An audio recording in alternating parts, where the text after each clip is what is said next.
Wants to talk about the work that he does in our neighborhood, in our city, that connects to our STEAM work.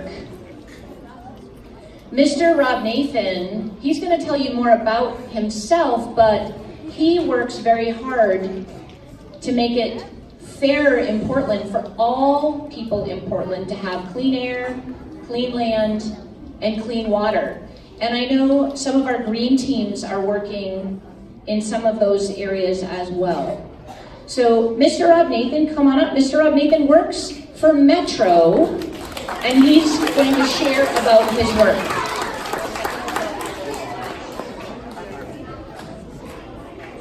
Thanks for inviting me to speak with you all today. It's hard to go after that awesome performance. But I also want to tell you guys I'm really impressed with all these Wildcats in the room and your ability to follow direction. It's really impressive. And I also appreciate the speech we heard this morning from this young lady. It reminds me of the work that I do. She had a message she wanted to share with you all about being fair and just to each other. And that's really similar to the work that I do at Metro. I work for our regional government. I'm a solid waste planner, and that title might sound really boring, but my work is really interesting. I get to work with elected officials around the region and a lot of experts trying to figure out how we can spend public money to serve you all and your families as best as we can. I like to consider myself an environmental justice warrior. Well, what does environmental justice mean? Environmental justice is like social justice and environmentalism put together. And some of you all may wonder, am I an environmentalist? But I say if you care about having clean land, clean water, and clean air at home, if you want to drink clean water, you want to breathe clean air, and you want to walk on clean land, then you're an environmentalist. But if you want to make sure, if you want to be fair, and I know everyone in this room cares about fairness, then you also want to make sure that everybody else has access to clean air, clean water, and clean land. Next slide, please. Next slide. So I was asked to tell you a little bit about who inspired me in my journey. Definitely my grandmother is one of the most inspirational people in my life.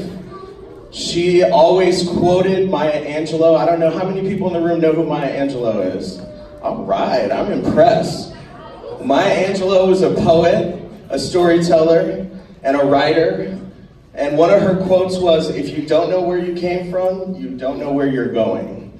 And that quote was always really inspirational to me. And it reminded me that I needed to know about the people who came before me and the struggles that they faced so that I could understand who I am in society and what my role is and what I should be doing. My grandmother also told, we grew up on the south side of Chicago in a poor community. The streets were dirty. We didn't get the same services other people got. And regardless of that, my grandmother still told me that she told me to turn off the water when I was brushing my teeth. Have any of your parents ever told you to do that? Turn off the water when you're brushing your teeth. And she told me to do that so that I could make sure if I had kids someday, they would have water. And that always stuck with me and inspired me, told me I wanted to be an environmentalist, but I also cared about people and fairness because of the struggles that my family went through. Next slide, please. So, I did that thing. I was in high school. I thought I was grown. I don't need to get a job. And eventually, I got a job. My first job was being a store clerk at Hollywood Video. Back in the day, you couldn't stream video. You had to rent it and take it home, put the VHS tape in. I worked there. I delivered pizza for a while after that. And, it got real hard to pay the bills just delivering pizza. Those are great jobs to start out with. But I also hated being at work. I wanted to do something where I felt good. I really enjoyed what I was doing. So I worked hard. I got scholarships and I went to college in Arizona up in the mountains, and I learned about environmentalism there. And then I moved to Portland about 10 years ago, and I went to graduate school at Portland State University. I pursued a master's in educational leadership and policy, and I also got a certificate in sustainability, understanding how all these systems work together. So since college, during college, I found my voice. I found my inspiration for helping people and helping the environment. And I started working at a number of nonprofit organizations like Community Environmental Services, Northwest Earth Institute, teaching environmental education.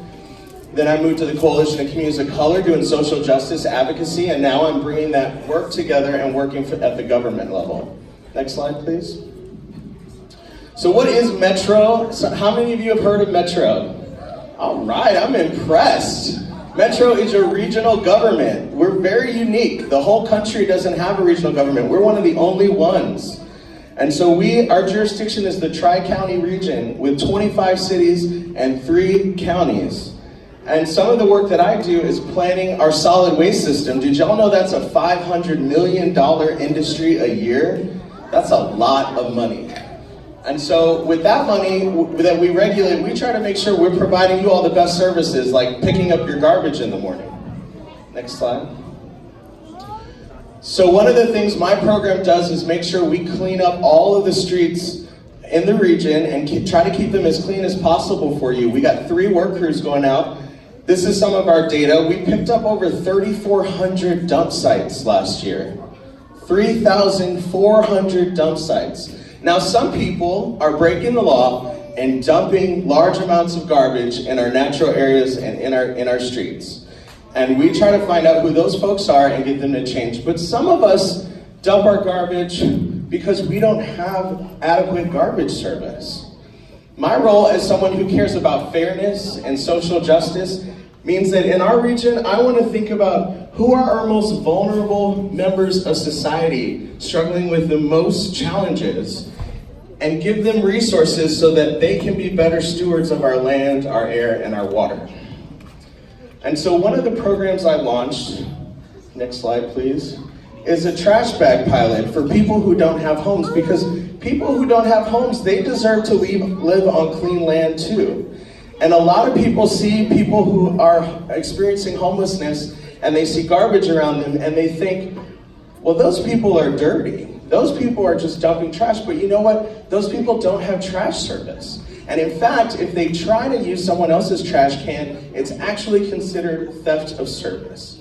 And this is sometimes how society is not fair.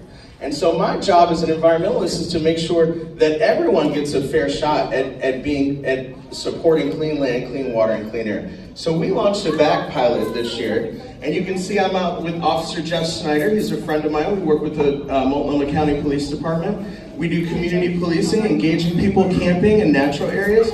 You can see that camp to the left. It's got all that garbage around that person's tent. So we launched this bag pilot where they get free bags. They can sit the bags out in public ways, like you see there at the bottom, and then our crews come clean it up. And you see that camp to the right, you see how clean it is? And I know this sounds crazy, but just because these people don't have homes doesn't mean they shouldn't have garbage service. And so that's some of the work that I've done. It's been very rewarding for me. Next slide, please. When I'm not working, I'm still giving back to my community as best as I can. I'm our vice president of our union here at Metro. A union is a way that employees come together to make sure that they're being treated fairly, right? And so I give back my time to make sure other employees can be successful. And then I also volunteer as a board member at the Rebuilding Center. How many of you all have been to the Rebuilding Center on Mississippi?